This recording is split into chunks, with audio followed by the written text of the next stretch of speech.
இந்த தலைநகர் தமிழ் சங்கத்தில் நடந்து கொண்டிருக்கிற இந்த தலை சிறந்த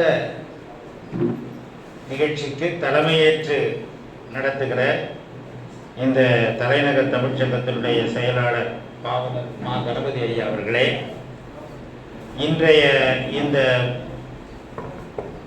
தமிழ் இலக்கிய வரலாற்றிலே, சமய வரலாற்றிலே, சமுதாய வரலாற்றிலே என்று கூட சொல்லலாம், பொன்னெழுத்துக்களால் பொறிக்கத்தக்க ஒரு தலை சிறந்த நிகழ்வை இன்றைக்கு நடத்துவதற்கு காரணமாக இந்த நிகழ்வின் நடுநாயகமாக இருக்கிற நம்முடைய குருமகா சன்னிதானம் பூஜித குரு பால பிரஜாபதி அடிகளார் ஐயா அவர்களே, அவர்களுக்கு சமத்துவ ஞானி என்கிற விருதினை மிக பொருத்தமாக வழங்கி அவர்களையும் இந்த தலைநகர் தமிழ்ச்சங்கத்தையும் சிறப்பித்திருக்கிற நம்முடைய மரியாதைக்குரிய அருட்தந்தை அறிவர் டோடி பரத் அவர்களே, மரியாதைக்குரிய அல்ஹாஜ் செமு அப்துல்லா ஹாலிம் இமாம் ஐயா அவர்களே, இங்கே வாழ்த்துறையாகவும் மகிழ்வுரையாகவும் இங்கே உரைகளை நிகழ்த்த வந்திருக்கிற அறிஞர் பெருமக்களே, தலைநகர் தமிழ்ச்சங்கத்தினுடைய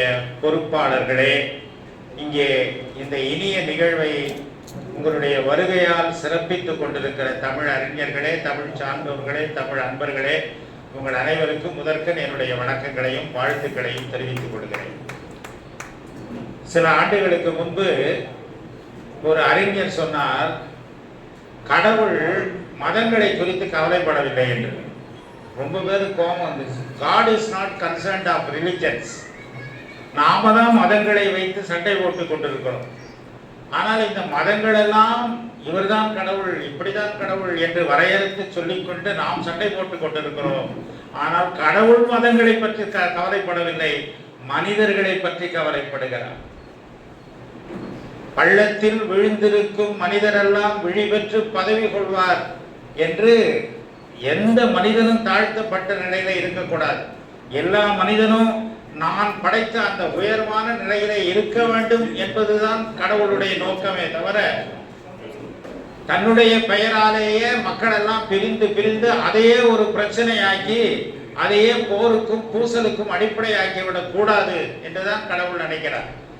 அதனால்தான் நானும் அறிவர் டோனி பரத் போன்றவர்களும் பின்பற்றுகிற கிறிஸ்து பெருமானுடைய அந்த மார்க்கத்துல, பைபிள்ல, விவிலியத்துல முதல் புத்தகத்துல ஆரம்ப அத்தியாயங்களிலேயே சொல்லப்பட்டிருக்கிற செய்தி, மனிதன் எப்படி படைக்கப்பட்டான் என்றால், ஒவ்வொரு மனிதனும் கடவுளின் சாயலாக படைக்கப்பட்டார்.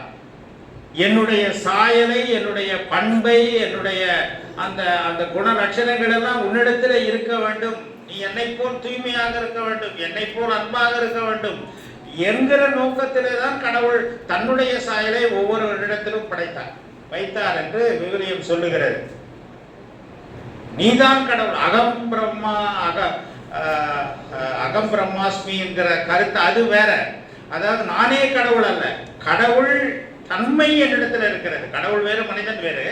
ஆனா கடவுள் தன்மை ஒவ்வொரு மனிதனுக்குள்ளும் இருக்கிறது. அப்படி ஒரு மனிதனை நாம் இழிவுபடுத்தும் போது அவனுக்குள்ளே இருக்கிற கடவுள் தன்மையை இழிவுபடுத்துகிறோம் என்று பொருள். இதை புரிந்து கொண்டதனால்தான் எல்லா மனிதர்களும் சமமானவர்கள், பிறப்பு ஒக்கும் எல்லா உயிர்க்கும் இறைவனுடைய தன்மையை பெற்ற ஐயா மாண்புமிகு சேமநாராயணன் ஐயா அவர்கள் விடைபெறுகிறார்கள். அவர்களுடைய கடுமையான பணிகளுக்கு நடுவில் இங்கே வந்து நம்மை சிறப்பித்தது நமக்கு பெரிய மகிழ்ச்சி. அவர்களை அன்போடு நாம் வழி அனுப்பலாம். ஆக இந்த சமத்துவத்தை, ஒவ்வொரு மனிதனிடத்திலும் இருக்கிற இறைத்தன்மை மதிக்கப்பட வேண்டும். அந்த இறைவனுடைய தலை சிறந்த படைப்பின் மணிமகுடம் மனிதன்தான். அவனுக்குரிய அந்த பெருமை செய்யப்பட வேண்டுமே தவிர எந்த மனிதனும் அவன் சிறுமைப்படுத்தப்படக்கூடாது. வள்ளுவர் சொல்றார், பெருமைக்கும் ஏனை சிறுமைக்கும் தத்தம் கருமமே கட்டளைகள், பிறப்புக்கும் எல்லா உயிருக்கும் சொல்லிட்டு அடுத்து சொல்றது சிறப்பா செய்தொழில் வேற்றுமையா. நீங்க செய்கிற செயல்களால தான் நீங்கள் நல்லவரா கெட்டவரா. எவ்வழி நல்லவர் ஆடவர் அவ்வழி நல்லை வாழிய நிலனே. நம்முடைய செயல்களால், பண்புகளால் நாம் உயர்ந்து நிற்கிறோம். மற்றபடி எல்லா மனிதர்களும் சமம் என்கிற இந்த கருத்தை தான் நம்முடைய ஐயா வைகுந்தர் அவர்கள் இந்த இந்த இந்த உரிமை மறுக்கப்பட்ட போது எதிர்த்து குரல் கொடுத்தார். இன்னைக்கு அவங்க சமத்துவ ஞானின்னு சொல்றோம்னா, வேறு வகையில சொல்லணும்னா சமத்துவ போராளி என்று சொல்ல வேண்டும். அண்மையில ஒரு பேராசிரியர் மருதநாயகம் அவர்கள் பற்றி நான் எழுதும் போது சொன்னேன், அவர்கள் ஒரு ஞான மறவர் என்று சொன்னேன். ஏன்னா தமிழை இழிவுபடுத்தினா அது இல்லை, அது வடமொழிக்கு எந்த வகையிலும் தாழ்ந்ததல்ல, முந்தியது என்று தன்னுடைய ஆய்வுரைகளிலேயே போராட்டம் நடத்துறவர்.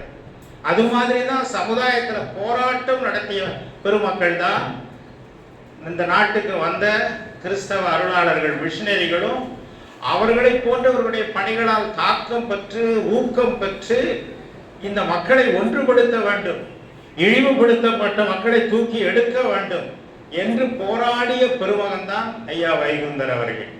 ஆக அவர்களுடைய 6வது தலைமுறையில் இருக்கிற அடிகளாரை பார்ப்பதே நமக்கு ஒரு பெரிய பேரு. நமக்கு ஐயா வைகுந்தரை பார்க்கிற அந்த பாக்கியம் இல்லை, ஐயாவை பார்க்கிற பேரு நமக்கு இப்போது கிடைத்திருக்கிறது. பிரஜாபதிங்கிற சொல்ல பற்றி பலர் பல வித விளக்கம் சொன்னாங்க. உங்களுக்கு இன்னொரு சுவையான தகவல் சொல்றேன். பிரஜாபதி என்பது ரிக்வேதத்தில் புருஷ சூக்தம் என்கிற அதிகாரத்தில் பிரஜாபதி இறைவனுடைய குணங்களாக சொல்லப்பட்டிருக்கிறது. இறைவன் தன்னையே ஒரு ஆட்டுக்குட்டி வடிவில் பலியாக தருவான் என்றுதான் சொல்லப்பட்டிருக்கிறது. அதற்கு ஆய்வறிஞர்கள் அந்த சொல்லப்பட்ட பல பண்புகள் இயேசு கிறிஸ்துவுக்கும் அவர் சிலுவையிலே தன்னை பலியாக கொடுத்ததற்கும் பொருந்துகிறது என்று எழுதியிருக்கிறார்கள். பிரஜா அண்ணா, பிரஜைன்னா குடிமகன், உங்களுக்கு தெரியும். பதின்னா தலைவன், பதிபசு பாசம், குடிமக்களின் மக்கள் தலைவர். பால பிரஜாபதினா இளமையான மக்கள் தலைவர்னு இல்லை, எப்பொழுதும் இளமையாக தொண்டு செய்து கொண்டே இருக்கிற மக்கள் தலைவர். அவர்கள் தான் நம்முடைய அடிகளார் அவர்கள்.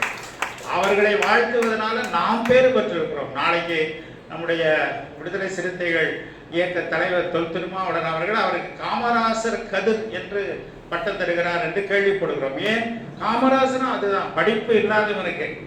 எனக்கு கிடைக்காத படிப்பு எல்லாருக்கும் கிடைக்கணும். இங்க படிப்பு இல்லாத எல்லாருக்கும் மேற்சாதிக்காரனுக்கு தான் கிடைக்கணும்னு இல்லை, எல்லாருக்கும் கிடைக்க வேண்டும் என்று உழைத்தவர். ஆகவே தான் அந்த பெயருடைய பட்டத்தை ஐயாவுக்கு கொடுத்திருக்கிறார்கள். டாக்டர் கலைஞர் அவர்கள் முதல்வராக இருந்த போது சமத்துவபுரம் என்று ஏற்படுத்தினார்கள். ஆக இந்த இன்னும் ஒரே ஒரு கருத்து மட்டும் சொல்லி நான் விடைபெறேன். ஐயா மேலே எனக்கு ஒரு பெரிய ஈர்ப்பு எப்போ வந்ததுன்னா, நம்முடைய நிகழ்ச்சி தொகுப்பாளர் இருக்காங்கல்ல, அவங்க எங்க இருந்தாலும் அவங்க மேல பார்வை பதின்னு ஒருத்தர் சொன்னாரு. பார்வையில் அவங்க மனம் எல்லா இடத்துலையும் வீசும். முல்லை இல்லவா, அவங்க வந்துட்டாங்கனால அந்த மனம் எல்லா இடத்துலையும் வரும். அவங்க தொகுப்புரையல்ல, எல்லாருடைய உரையையும் அவர்களே தொகுத்து சொல்லி கொண்டு இருக்கிறார்கள்.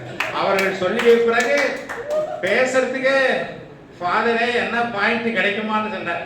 அவர் குறிப்பா நிகழ்ச்சி தொகுப்பாளர் வச்சு தான் சொன்னான்னு நினைக்கிறேன். நம்முடைய தலைவர் அவர்களும் பல தரவுகளை கொடுத்தார்கள். நிறைய தரவுகளை அவர்கள் படித்துட்டு வந்து, இப்படிலாம் நான் கூட நிறைய எம்சி பண்றேன், இவ்வளவு படிச்சுக்கிட்டு தயார் பண்ணிட்டு போறது. ஆக அப்படி ஒரு கருத்து களஞ்சியமாக அவர் சொல்லிக்கொண்டே இருக்கார். நமக்கு தான் நேரம் இல்லை. ஆக ஐயா மேல எனக்கு ஏற்பட்ட ஒரே ஒரு ஈர்ப்பு மட்டும் சொல்லி முடிச்சிடுறேன். திருநெல்வேலி பேராயத்துல இந்த ஆதிரா முல்லை அவர்கள் குறிப்பிட்ட நம்முடைய முன்னாள் ஆளுநர் அவருடைய திருவிளையாடல்கள்ல எந்நேரம் வசவு. நான் காஞ்சிபுரத்துக்காரன், அறிஞர் அண்ணா கையில பரிசு பெற்றவன். எங்க அப்பாவும் அறிஞர் அண்ணா பள்ளிக்கூடத்துல ஒன்னா படித்தோம். அண்ணா சொல்லுவாரு, காஞ்சிபுரத்துல நெசவு தொழில் வளர்ந்திருக்கிறதோ இல்லையோ, வசவு தொழில் நல்லா வளர்ந்துருக்குது. அது முந்தின ஆளுநர் காலத்துல நிறைய அந்த வசம் வளர்ந்து, இப்போ பரவாயில்ல, இப்போ கொஞ்சம் அமைதியான ஆளுநர் வந்திருக்கார். அவரு நம்முடைய கிறிஸ்தவ அருளாளர்கள் செய்த தொண்டையெல்லாம் பழித்து பேசிய போது அவருக்கு ஒரு கண்டன கூட்டம் திருநெல்வேலியில் நடத்தப்பட்டது. அதுல முன்னின்று நடத்திய இந்து சமயம் சொல்ல வேண்டியதில்லை, நம்முடைய தமிழ் சமயம் என்று சொல்லிக் கொள்ளலாம். அதனுடைய பெரியார் நம்முடைய பால பிரஜாபதி முன்னிலையில் இருந்தார். அவர் பேசிய அந்த கால்டுகள் ஒரு செயல் செய்தார். அதை மட்டும் சொல்லி முடிச்சிடறேன்.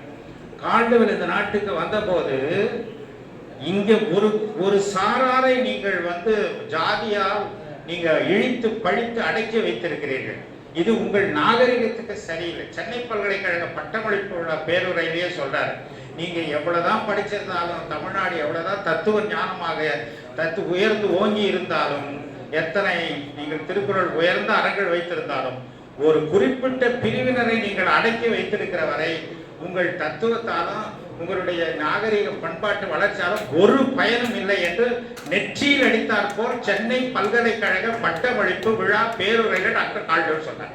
அது மட்டும் இல்லை, அவர் என்ன செய்வாரா, அந்த சின்னவேலி பக்கத்தில் சாதாரண பிள்ளைகளை, ஏழை வீட்டு பிள்ளைங்களெல்லாம் வாங்கடான கூப்பிட்டு அவங்களுக்கு இந்த காலத்தில் நம்ம கான்வென்ட் ஸ்கூலுக்கு பசங்களை அனுப்பும்போது அந்த ட்ரெஸ்ஸெல்லாம் போட்டு டை கட்டி ஷூ போட்டு கிராமத்து சின்ன குடிசை வீட்டில் இருக்கிற பிள்ளைங்க கூட அப்படிலாம் பண்ணி அனுப்புகிறோம்ல, அது மாதிரி எல்லா பிள்ளைங்களும் கிராப் படிச்சுக்கங்க, டை கட்டுங்க, ஷூ போட்டுக்கங்கடா அப்படின்னு சொல்லி அனுப்புவார். ஏன்னா அவன் தான் செய்யணுமா, எல்லாரும் செய்யணும் வேண்டாம். அந்த அந்த அம்மா என்ன பண்ணுவாங்களா, எலிசா கால்டுவெல் அந்த ஏழை பிள்ளைகள் கிழிந்த துணி கொண்டு வந்து அதெல்லாம் கொண்டாங்க தினம் ஸ்கூலில் வச்சு அங்கே தச்சு கொடுப்பாங்களாம். கூடிய வரை நல்ல ஆடைகள் உடுத்துங்கள், விடுக்காயிருங்கள், எவனும் நம்ம இழிவுபடுத்தக்கூடாது என்று உணர்வூட்டிய கால்டுவெல் அவர்களுக்காக பரிந்து பேசியவர். இந்த சமுதாயத்துக்கு பரிந்து பேசிய அந்த வைகுந்தர் வழி வந்தவர். அப்படிப்பட்டவரை பாராட்டுகிற, பெருமை செய்கிற வாய்ப்பை நமக்கு இந்த தலைநகர் தமிழ்ச்சங்கம் கொடுத்திருக்கிறது. ஆகவே இந்த விழாவுக்கு காரணமாக இருந்தவர் யார் என்று சொன்னால் இந்த தமிழ்ச்சங்கத்தினுடைய தலைவர், என்னுடைய அன்பு சகோதரர் முகிலை ராஜபாண்டியன் அவர்கள். அவர் ஏற்பாடு செய்ததுனால அவருடைய சிந்தனையில் அவர் புத்தகமும் எழுதியிருக்காரு. நம்ம சொன்ன ஏற்கனவே நிறைய கொண்டு வந்திருக்காரு. அவர் கூட யாரும் கொடுக்கலையேன்னு இப்போ நான் கேட்டதுக்கு சொன்னார், கொடுக்க போகிறாரு, நிறைய படிகள் இருக்கிறது. ஆகவே அவருக்கு நம்முடைய நன்றியை நம்முடைய கைமொழிகள் மூலமாக தெரிவிக்கலாம்.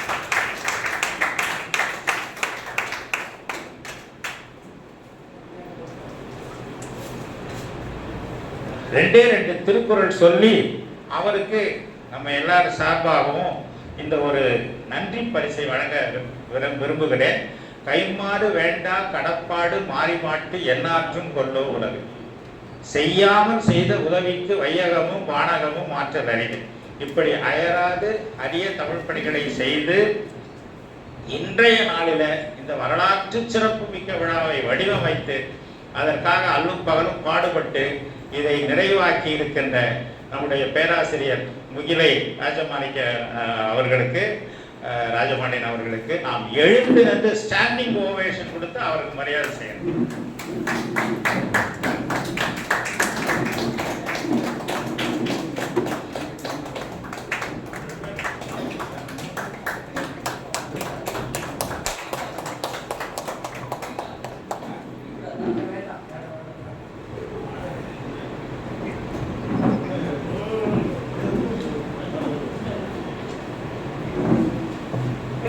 கடைசியா ஒரே தகவல், இன்றைக்கு இங்க சால்வை, பொன்னாடை, இந்த பரிசு உள்ளிட்ட எல்லாவற்றையும் நமக்கு கொடையாக வழங்கியவர் அண்மையில் பத்மபூஷன் விருது பெற்ற நல்லி குப்புசாமி செட்டியார் அவர்களை தமிழ்ச்சங்கம் நன்றியோடு நினைவு கூறுகிறோம்.